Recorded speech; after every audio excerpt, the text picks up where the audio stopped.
최근에 상장한 APR도 바닥에서 반등하기를 기다리고 있었습니다. 사실은 여기서 쭉 내려왔잖아요. 여기 저항이에요. 2번 맞았어요. 떨어졌죠. 그럼 밑에서 살 생각해야 돼요. 이제 여기서 사야겠다. 왜냐면 저항 맞고 여기가 지지가 됐잖아요. 이제 근데 맞고 나왔지만 힘이 약해서 더 떨어졌죠. 그러면 그 다음까지도 생각을 해야 돼요. 여기까지 딱 여기 보면 지지했잖아요. 정확하게. 그래서 여기서 한번 매수, 여기서 한번 매수. 이 종목을 여기서 살 수 있는 근거는, 안 그러면 이 차트는 밑으로 흘러내릴 수도 있고 위로 갈 수도 있고 모르잖아요. 그걸 알 수 있는 거는, 자기소개 한번 부탁드리겠습니다. 안녕하세요. 오모트 카페에서 활동하고 있는 인베스트 트레이더입니다. 처음에 이제 시작했을 때는 한 500만 원 정도로 시작을 했고요. 중간에 한번 깡통을 찼어요. 깡통 차고 다시 또 500만 원으로 시작을 해서 지금은 한 4억 정도? 그럼 추가 입금을 안 하신 거예요? 저는 월급을 받으면 한 100만 원 정도는 항상 증권 계좌로 입금을 해요. 그거 이외에는 없습니다. 아니, 월 100만 원 3년 해봤자 3,600만 원인데 근데 4억이면은 사실상 거의 다 주식 수익으로만 벌어내신 거잖아요. 맞습니다. 혹시 자신만의 주력 매매법도 한번 소개해 주실 수 있어요? 네, 저는 눌림목 단기 스윙을 위주로 하고 있고요. 처음에는 좀 중장기 스윙을 많이 했어요. 그러다가 시드가 커지면서 감당해야 될 그 마이너스 플러스 폭이 저도 좀 제한적이더라고요. 그래서 단기 스윙, 눌림목 자리에서 매매하는 걸 좋아합니다. 거래하실 때는 그러면 주로 MTS나 HTS 중에 어떤 거 주로 쓰시나요? 네, 직장인이다 보니까 MTS로 항상 거래하고 있습니다. 그럼 직장인이라고 하셨으니까 일 들어가기 전에 주문을 다 걸어놓고 일을 보시는 편이신 건가요? 네, 아침에 한 6시쯤 일어나가지고 시황 먼저 파악하고 주로 보고 있는 종목들, 관심 종목들 정리해가지고 매수, 매도 라인 잡고 미리 걸어놓는 편입니다. 주식을 시작하시게 된 계기도 궁금해요. 이제 아이가 태어나고 아내랑 이제 먹여 살려야 되는데 제 월급으로는 사실 감당이 안 되잖아요. 그래서 주식을 해야겠다고 생각했죠. 부수입을 창출해야 되다 보니까 대리운전을 해야 되나 배달을 해야 되나 고민하다가 일단 주식 먼저 해보고 주식이 잘 안 되면은 대리운전을 나가자까지 생각을 했었습니다. 그럼 아까 처음에 시작하셨다가 바로 깡통을 차셨다고 하셨는데 그게 이제 그 전에 대충 할 때 처음에 이제 주식 잘하고 싶잖아요. 그래서 저도 리딩방 가입했었어요. 연에 300만 원. 하셨군요. 네, 혹 해가지고 가입했다가 처음에는 수익이 좀 나더라고요. 그러다가 어떤 종목에 물리는데 어떻게든 되겠지 하다가 어플을 삭제했죠. 그리고 코로나 터지고 이제 주식이 좀 올라온다고 하길래 딱 열었는데 한 마이너스 60%인가? 돼 있는 거예요. 그러니까 오히려 더 떨어져 있는 거죠. 그래서 손절을 하고 다시 출발해야겠다. 그래서 손절하고 깡통을 찬 게 그때였고 다시 시작할 때는 중장기로 스윙을 해야겠다. 투자를 해야겠다. 그래서 바이오 종목, 그때 한참 바이오가 괜찮았거든요. 그래서 바이오 종목을 투자해서 그때는 수익을 냈는데 22년도에 큰 하락장이 있었잖아요. 그때 그동안 번 거를 한 번에 날렸거든요. 왜 날렸냐면 제가 신용을 썼어요. 제가 좀 공격적이다 보니까 대출도 받고 신용도 쓰고 할 수 있는 건 다 해가지고 때려 부었는데 22년도에 바이오가 큰 폭의 하락을 맞으면서 전량 손절을 하면서 그리고 나서 어떻게 하면 할 수 있을까 하면서 투자 카페 같은 데서 다른 사람들 이제 매매도 보고 하다 보니까 트레이더 분들이 되게 많더라고요. 중장기로 수익 낸 사람은 크게 이렇게 보이질 않는데 트레이더로서 유명한 사람들은 굉장히 많이 보이더라고요. 그래서 보다가 돌파 매매랑 눌림목 매매라는 게 있는데 제 성향으로는 돌파 매매는 전혀 안 맞더라고요. 저항을 돌파하는 시점에 제가 매수를 했더니 1분 만에 떨어지는 걸 보고 바로 손절을 하게 되더라고요. 이 매매는 나랑 안 맞다 생각해서 눌림목 매매로. 눌림목은 그냥 내가 지지 라인에 물량을 이렇게 걸어놓으면 체결되고 또 지지 부근에서 반등이 나오는 경우가 많거든요. 오히려 더 편하게 매매를 할 수 있으니까 직장인들한테는 전 눌림목 매매가 적합하다고 생각해서 그쪽으로 매매를 해온 결과 한 23년 5월, 6월부터 수익이 나서 지금 한 약 4억 수익 정도. 그러면 3년 동안의 수익이 아닌 1년 동안의 수익인 건데요, 그러면? 거의 그렇죠. 처음에는 이렇게 소액으로 수익 막 내고 8만 원 수익 내고 190만 원 마이너스 나고 그러니까 손실과 수익 계속 반복됐었어요. 22년도 때는 또. 근데 이러다가 23년도에 갑자기 이제 수익이 많이 찍히기 시작합니다. 2월 달부터 갑자기. 액수가 굉장히 커졌죠. 예전보다 거래 금액이. 잃을 때 적게 잃고 수익 낼 때 크게 수익 내는 그렇게 매매를 하기 시작했던 것 같아요. 올해 지금 4월까지 해서 24년 수익이 어떻게 되시죠? 메인 계좌로는 1억 2천만 원 정도, 두 번째 계좌에서는 1,100만 원 정도 수익이 나서 한 1억 3천만 원 정도? 네. 그러면은 올해 목표하시는 수익 금액도 있으신가요? 저희 1억이 목표였습니다. 뭐 이미 달성하신 거잖아요. 달성했으니까 지금부터 편하게. 근데 근데 오히려 목표를 안정했을 때가 더 편하게 수익이 날 수 있을 것 같아요. 오히려 강박이 생겨서 무조건 벌어야 되는데 이 자리에서 내가 못 벌었다 하면서 막 무리하게 되고 네, 심리가 무너지면 안 됩니다. 그러면은 한번 헛디뎌가지고 심리가 무너질 때 어떻게 다시 심리를 컨트롤 하시나요? 매매를 쉽니다. 근데 보통 자고 일어나면 괜찮아요.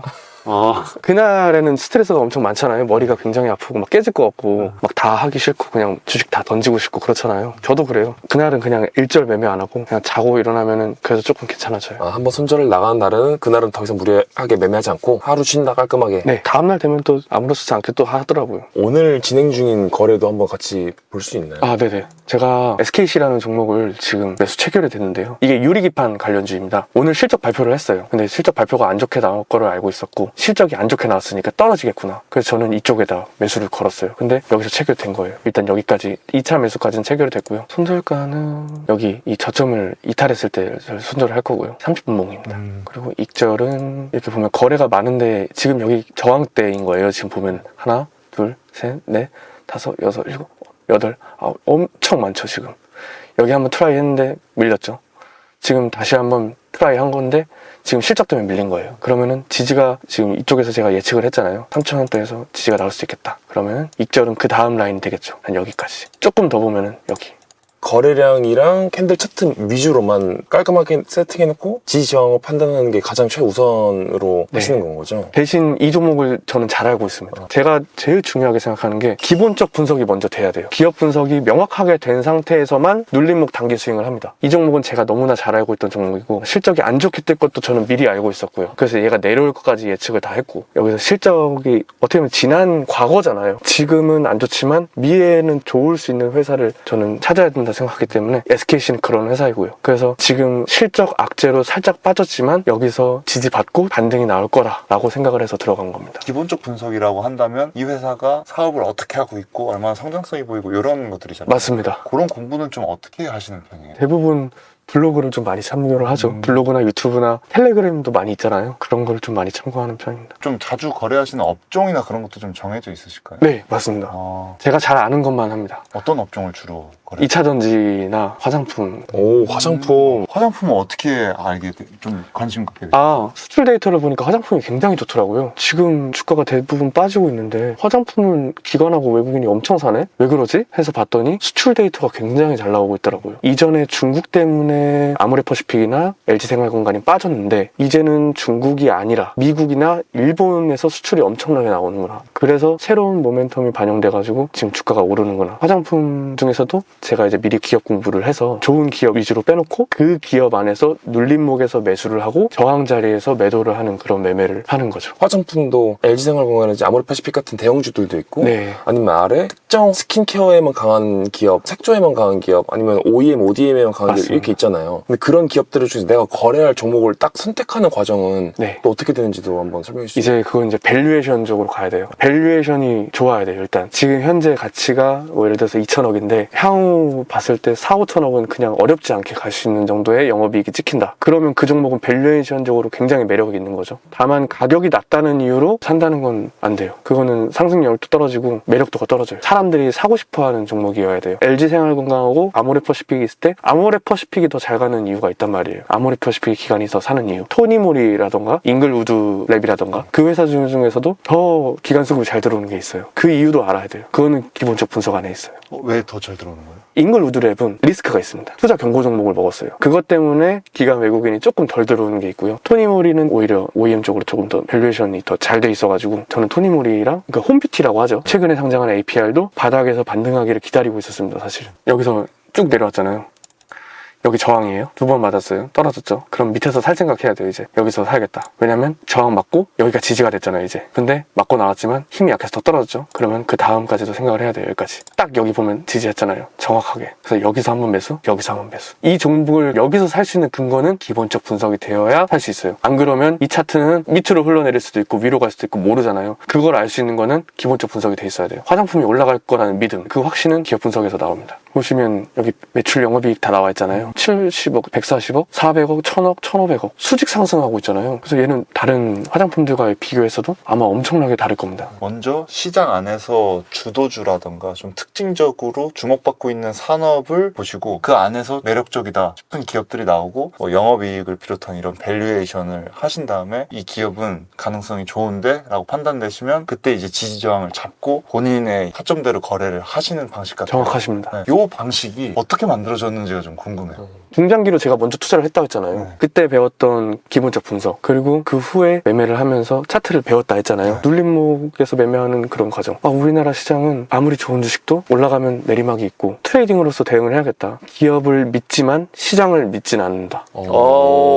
초보 투자자들이 나 좀 단기 거래도 해보고 싶어 라고 이제 이 시장에 들어온다면 어떤 말씀을 해주시고 싶으신지. 만약에 정말 초보 투자자라면 미국으로 가세요. 미국에서 어떻게 거래해야 돼요? 미국에서 좋은 주식들 있잖아요. 빅테크라는 주식들. 그런 주식을 떨어질 때마다 조금씩 분할해서 매수하는 거. 적립식으로 계속? 네. 그게 제가 봤을 때는 베스트입니다. 그러면 그럼에도 불구하고 이제 한국 시장에서 수익을 내려고 이제 트레이딩 한번 해보려고 하는 분들이 되게 많잖아요. 사실. 많죠.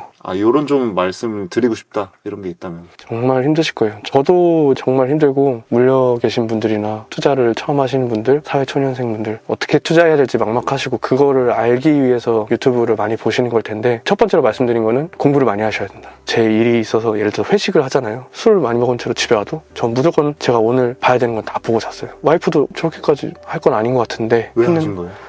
간절하니까요. 그죠. 돈을 벌어야 되니까요. 근데 결과가 안 나오니까 여기서 찾으려고 한 거죠. 유도 선수 중에 김재범 금메달리스트 분 있잖아요. 그분이 하신 말씀 중에 자기는 유도 아니고 어떤 운동을 했어도 잘했을 거래요. 왜냐고 물어봤는데 자기는 간절하대요. 그리고 노력이라는 재능이 있대요. 그 두 개만 있으면 어떤 일이든 성공한다고. 근데 저는 그 말이 너무 와닿았어요.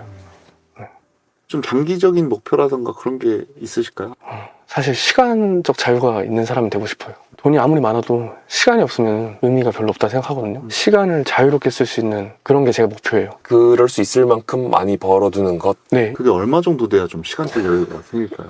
30억은 있어야 되지 않을까요? 30억 근데 지금 템포면 금방 하시지 않으실까요? 하실 것 같습니다. 시대가 늘어나면서 또 점점 더 빨리 버실 것 같기도 하고. 복리 효과라고 하잖아요. 그거 확실히 체감하고 있어요. 제가 1억을 모으는 데까지 한 3년 8개월인가 걸렸어요. 1억에서 2억 가는 똑같은 1억인데 그거는 한 1년 6개월 걸리고 2억에 3억은 뭐 6개월, 3억에 4억은 더 빨리. 그렇게 되는 걸 보면서 이거 진짜 복리 효과가 있구나.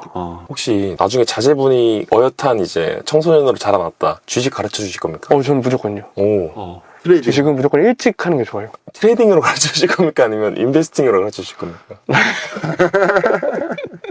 아예 스캘핑으로?